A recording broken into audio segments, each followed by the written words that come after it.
So yeah, you're supposed to announce the fact that you're going live, and then people are going to show up because they know that you're going to be here. But hopefully people will turn up because they're noticing that I'm online and I'm live, and I'm talking about the subject that everybody is aware of right now.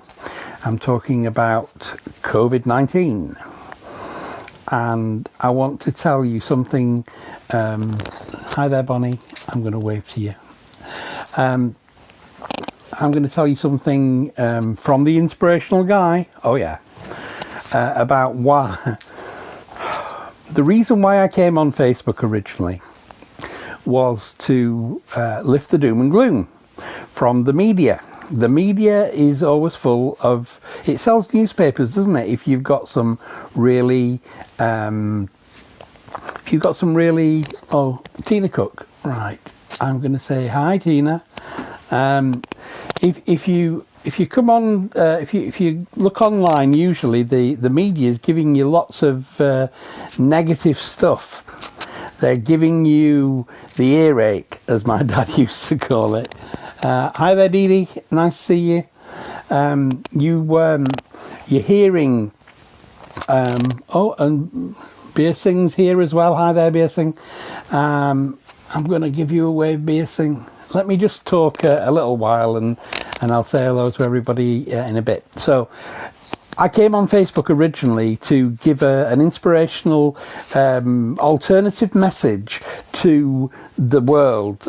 Just my bit of it, you know, there's lots of other inspirational people out there, but just to bring my inspiration to the online world, because there was so much. Hi there, Dee Dee. Helen Murray is watching. I'm waving to Helen. I came onto Facebook in 2006 in December with the intention of being a voice that would make people feel happy. Hi there, Martin. I'm waving to Martin as well.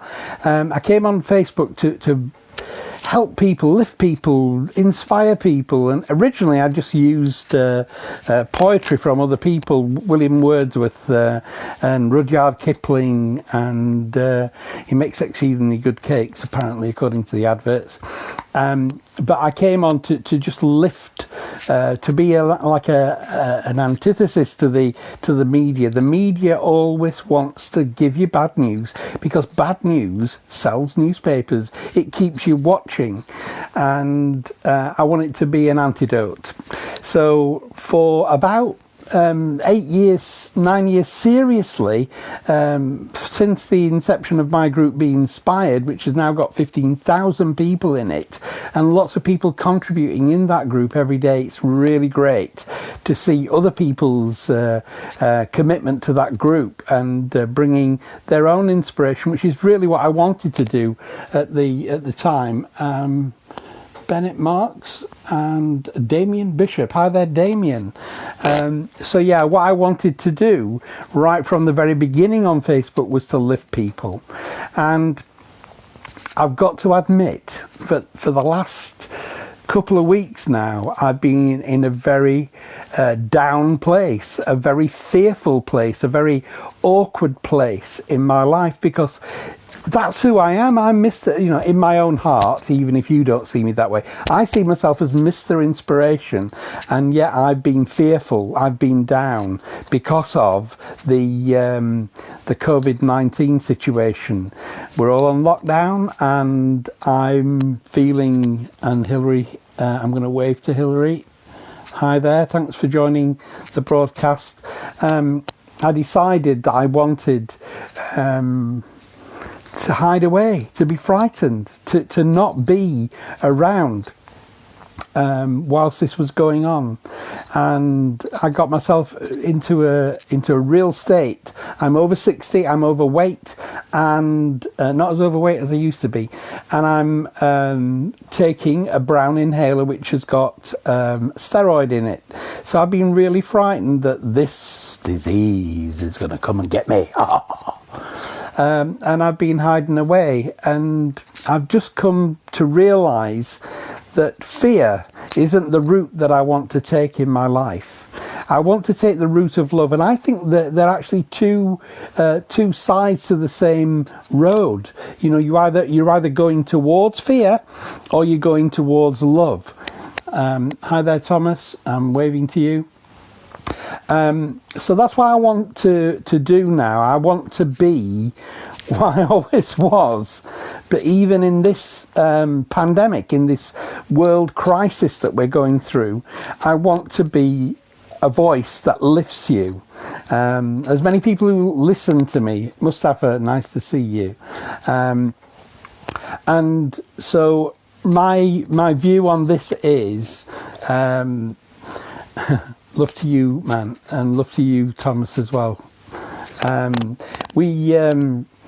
We can either be a voice to call people, hi there, Rita, to love and to be themselves to the best of their ability, whatever the circumstances are in.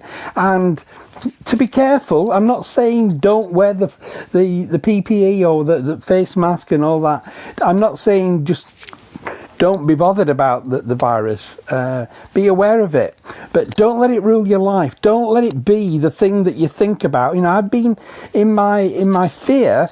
I've been watching the news 24/7. When I'm not watching Sky, when I'm not watching the BBC, I'm watching CNN, you know, because it's 24 hours a day is the news channel, and there's people dying, and it's frightening. But I don't want to be. Hi there, Michelle. It was really lovely to catch up with you recently. I don't want to be filling my head with the virus. You know, there's something worse than COVID-19. Honestly, truthfully, I'm not making this up. This is true, and it's all the time. It's not just when there's a pandemic going on. It's all the time. There's something much worse. Hi there, Steve. Hi there, Cannibal and Emma. Goodness me, there's so many people showing up. So I don't want you to think this is just to do with COVID-19. It's not. It's to do with your life and my life. It's about whether we want to live a fearful life or a happy life, whether we want to be someone who's always looking for the good things in life. Where does your focus go? My focus for 2 weeks has been going to the news 24/7 and being frightened silly that as an older man, you know, over 60, overweight, not as overweight as I used to be, and taking the brown inhaler, the steroid inhaler, I'm one of those people at risk, and I'm frightened. Who wants to be a person in fear? I remember talking to my boss's wife. They'd just come back from America. They'd done everything. They'd been to LA, they'd been to Yellowstone, they'd been to San Francisco, they'd been to the Grand Canyon, they'd been here, there and everywhere. And I said, does it not frighten, because I'd never been on a plane at that time, does it not frighten you that you might not get off the plane, you know, that the plane might blow up or whatever, I don't know. And she said, when your number's up, Andrew, your number's up. I'm trying to read these. It's an experiment to see if we do what science tells us, nothing more and nothing less. Well, that's what Neil deGrasse Tyson said, wasn't it? It's scary when I see the numbers going up in Ohio every day. 2 p.m. now means an update in numbers every day. And now Beverly's watching. Hi there, Bev. And I'm going to give you a wave as well. So I don't want to live my life out of fear. I don't want it to be about fear. Hi there, Jodie. Nice to see you. Everybody, it's great, isn't it, actually? Because I've done these broadcasts before. I've now got 10 people watching me. This is the most number of people ever watching me live. I've done lots of these broadcasts in the past, but of course, I've got a captive audience now. Everybody's in lockdown, and so people are wanting to see what the inspirational Andrew Paul Smith might be wanting to say today.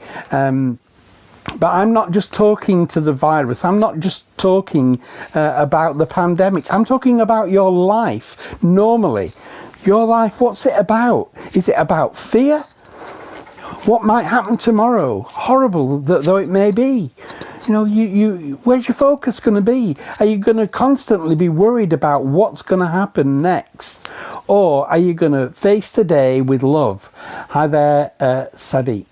So I just see this road. There's a road, and one direction on that road is the way to love. And then the other direction is the way to fear. Which direction do you want to walk in your life, whatever the circumstances?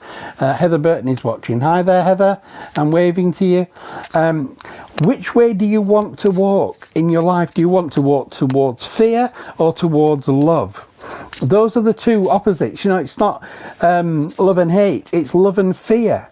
Because if you walk towards love, if you think to yourself, okay, I'm in this situation, I'm thinking of Terry Waite, the guy who got taken by Islamic extremists for 5-6 years, was he in one room, and he was chained up as well.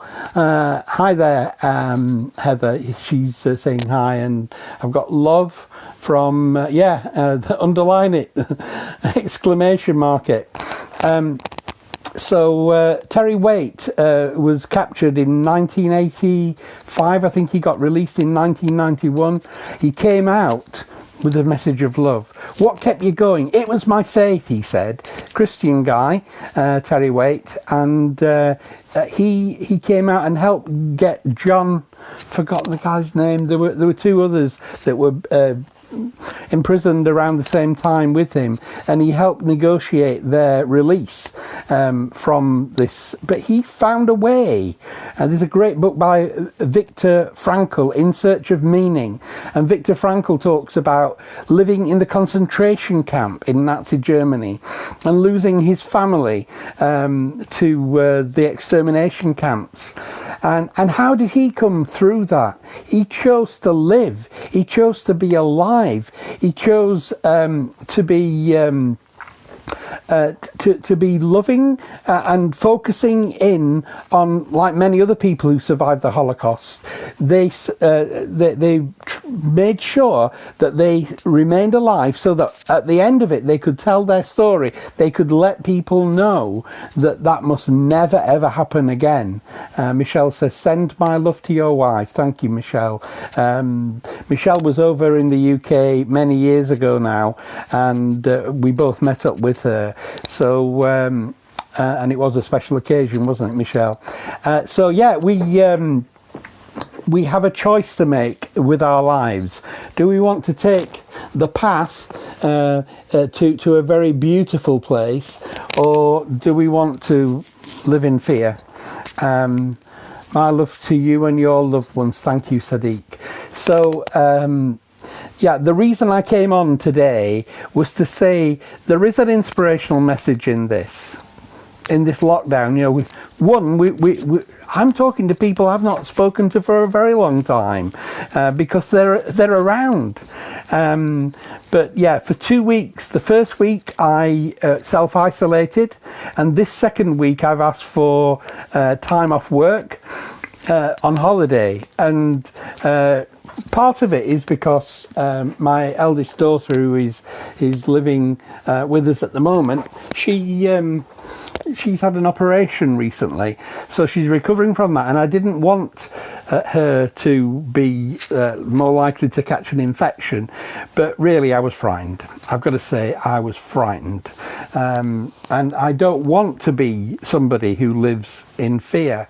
I want to be somebody who lives from love. So on Monday of next week, or is it Tuesday? I think Monday I've got to bring my line manager. But on Monday from next week, I'm going to be going back to doing my part-time role as a... I've got the letter here. It says that key worker identification, COVID-19 response. Dear Andrew, this letter provides confirmation that as your employer, CIC,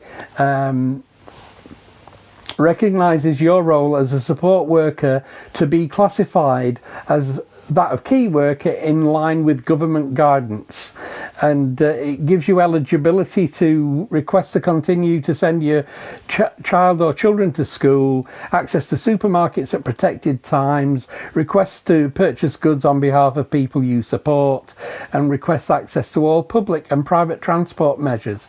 So I'm one of the key workers, and I've been hiding. I've been frightened. I really have been frightened. You talk to my boss, my line manager, and she'll tell you how frightened I've been. But I'm not going to live out of fear. Yes, it was my first wedding, Michelle says, when we met. Didn't work out, but still remain friends with Mark and his family. That's lovely, that you're still friends.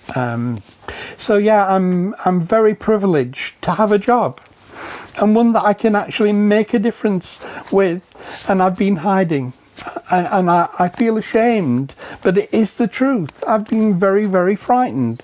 Hi there, Hannah, and hi there, Sherry. Thank you for joining me on my broadcast. So this is me back to normal. Me back to, I want to make a difference. I want to be somebody who lifts the people who want to listen to me. Not everybody wants to listen to you. You can't be a blessing to everyone because they don't want you to be.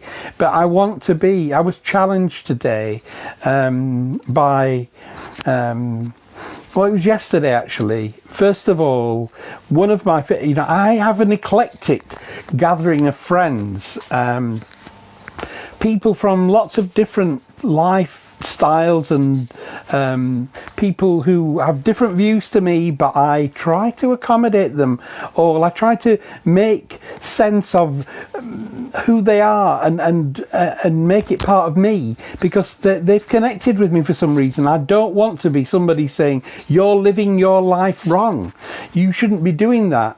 I want to validate everybody's experience of this life, and therefore, because I am somebody who has these different friends, one of them is saying to me, here, read this article. It's a Swiss medic. It's somebody who's done a lot of research about COVID, and they're saying that there will probably be people who, something like 600,000 people die in the UK every year, and it goes down on their death certificate, whatever they died of.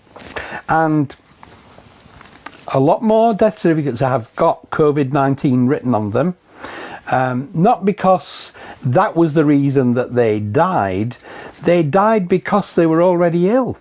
And so this one friend is saying to me, hi there, Katie, nice to see you on the broadcast here. Just going to read Michelle's, mine is closed until the 6th, and it's scary, but you have support from so many.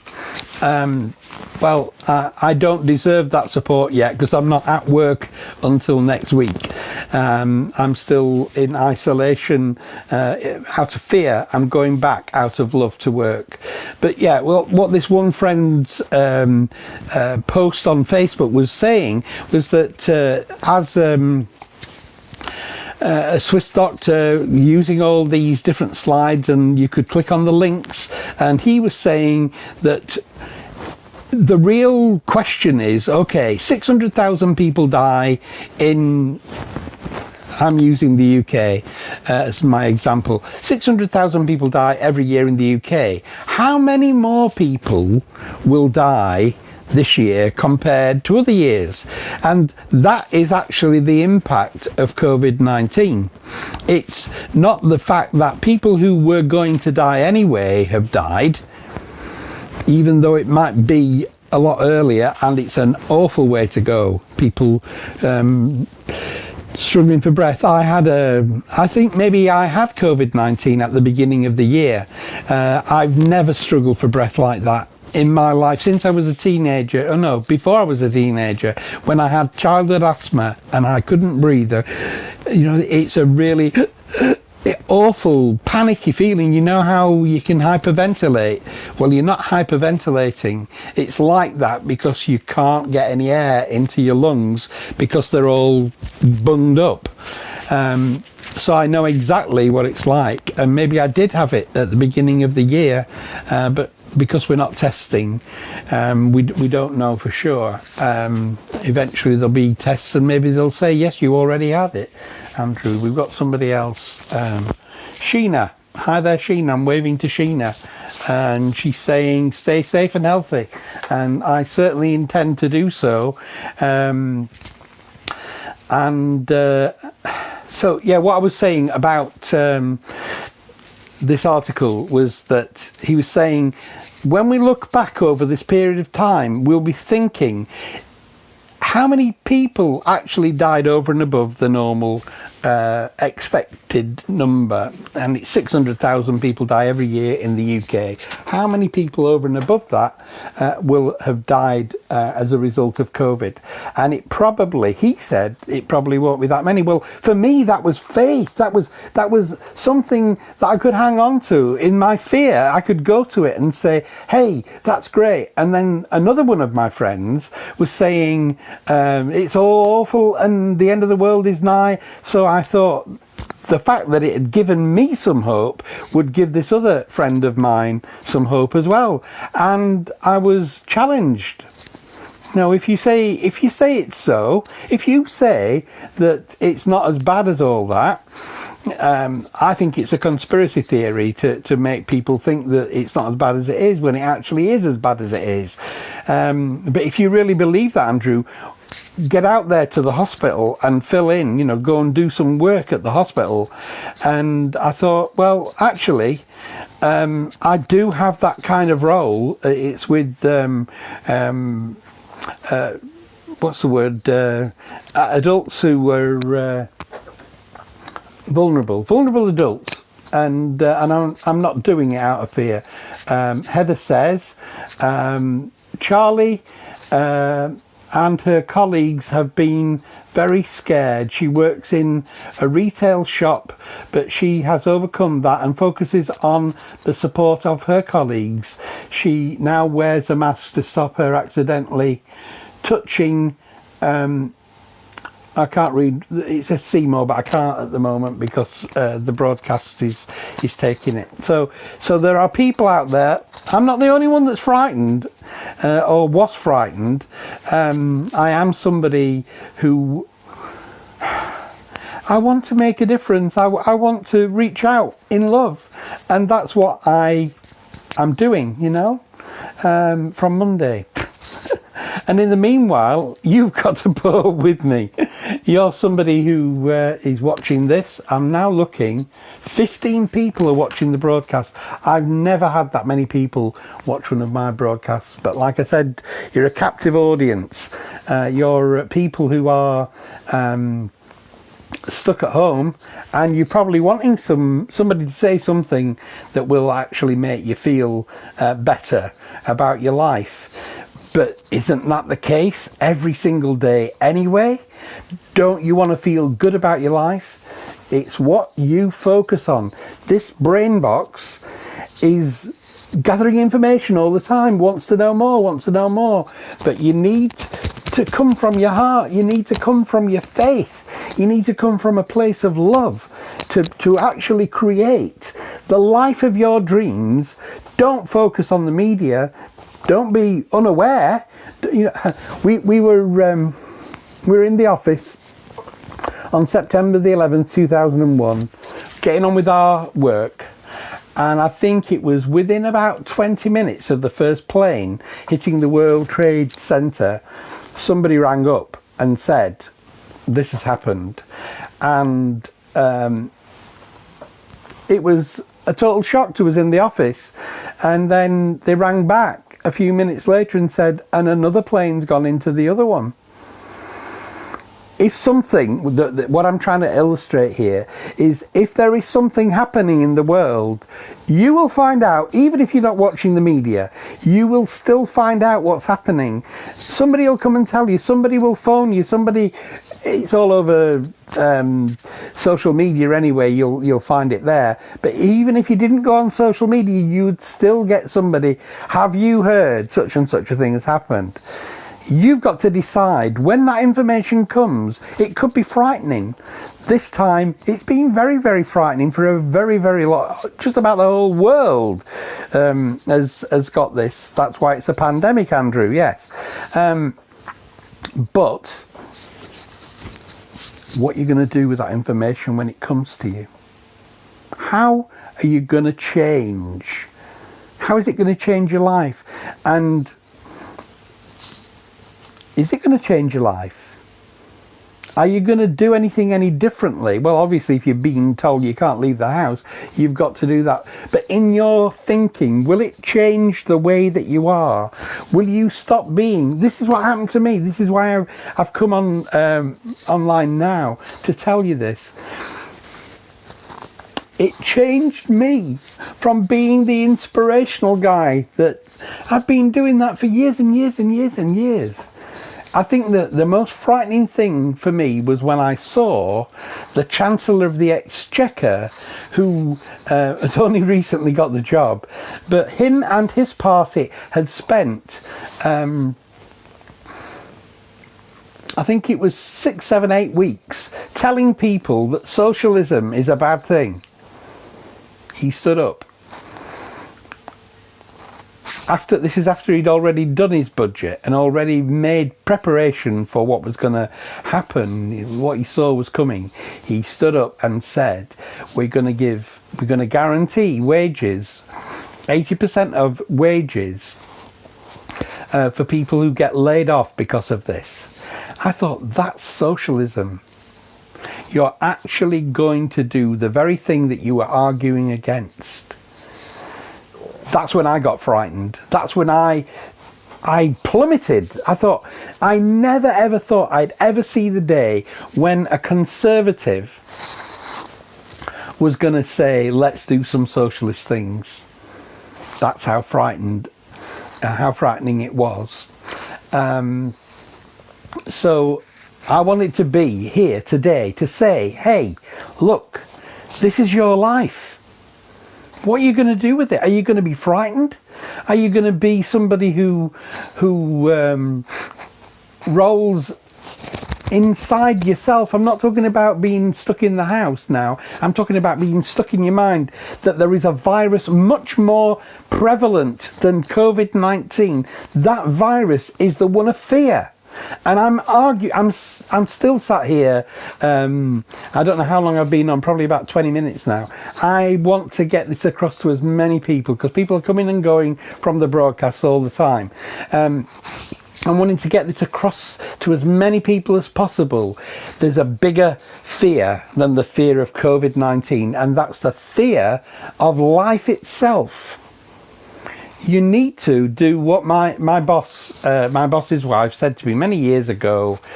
She'd just come back from this great trip in America, and I'd never been on a plane. I said, weren't you frightened of getting on the plane, that you might not get off the plane, that you might die?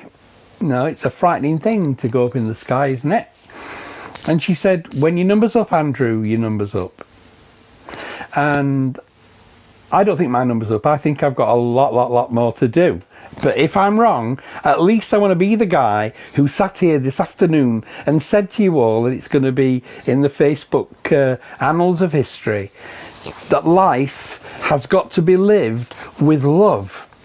Life has got to be lived from a perspective, an awareness of what is important to you, and bringing that to bear on the life of yourself and those around you. It mustn't be about fear. It mustn't be about the things that you don't want to happen in your life. You mustn't have your life eaten away at by that. I think I've got the message across now. So thank you all for joining me on this broadcast. At one point there was I think 15 people watching, and that I've never experienced before. So thank you for those who've come and gone, people who are gonna watch this afterwards as well. Remember the inspirational guy that caught fear. Not COVID. I got something worse than COVID-19. I got fear. I was frightened. I was frightened for my life. I don't want to be frightened anymore. And I don't want anybody who's watched this broadcast to be frightened. I want you to face this COVID-19, and I want you to face the rest of your life after COVID-19's gone. I want you to face the rest of your life with peace in your heart and joy in your going forward. You need to live, to be alive, to actually make a difference in the lives of many people, and you won't do that from a place of fear. You won't. It's impossible. So I know that there's 8 people watching now. Maybe you could give me the thumbs up before I go. Can you give me the thumbs up symbol on the bottom of your screen? There should be a place where you... I've seen them going up. There's been hearts and there's been lots of other symbols going up the side of the screen, and to thank you for watching. There's one. Thank you very much. And there's another. Hooray. And the third one, and a fourth one, and a fifth one, and a sixth one. It's all from the same person, mine, but lovely. Thank you very much. And a laugh. We can laugh, can't we? Nobody gets life. Nobody. It's a sexually transmitted disease, and nobody gets out of it alive. None of us. We're all gonna, was it wallflowers growing up so high, we're all pretty maidens, we're all gonna die. Every single one of us. None of us get away with it. We all end up gone in the end. But while we're here, let's be in a place of faith and a place of love and a place of excitement and of joy and of contentment and of peace. Let's have all those things going for us. Focus in. Whatever you focus in on is what you get. If you're going to focus in on the fear of COVID, then you're going to get that fear. I did. I got it real bad, and now I'm facing a much happier future. Even if as a result of this I die, I'm still gonna die with joy in my heart. Yeah. And that's the way to be focused. That's the way to feel about your life. It's worth living. Not living with fear, but living with joy, living with peace, living with contentment, living with certainty. The certainty that I can make a difference in somebody else's life, even if it's just by ringing somebody up. Now, this is something definite that you can do right now as a result of watching this broadcast. If you know somebody, and we know lots of people on Facebook, don't we? That's one of the reasons why you've all been coming in to watch this. You know me. Probably some of you only know me from Facebook. Contact somebody. It's going to have to be by phone or by internet, isn't it? Because we're not allowed out of the house. But contact somebody and have a chat with them and tell them that you were thinking about them, or else you wouldn't call them, would you? Call somebody and say, hey, how are you? What's happening to you in the midst of this this pandemic? Let's have a chat. We haven't had a catch-up for a while. We've got an opportunity now to have a catch-up. Make a difference in someone else's life. And guess what will happen if you do? You'll make a difference in your own life. You'll be in a much better place. Instead of watching the news 24/7, that's what I was doing. Instead of watching the news, catch up with a friend. Ask them how they're doing, and even if they're not doing so good, at least they've heard your voice. At least they know somebody out there cares. Even if you can't do anything for them, and you probably can't, because a lot of the people that I know from Facebook, they're thousands of miles away from me. I cannot do one single thing for them, but what I can do is I can take them on the path down towards love and joy and contentment and peace. So thank you for watching. Thank you for listening. God bless you. Love and light to you. Namaste.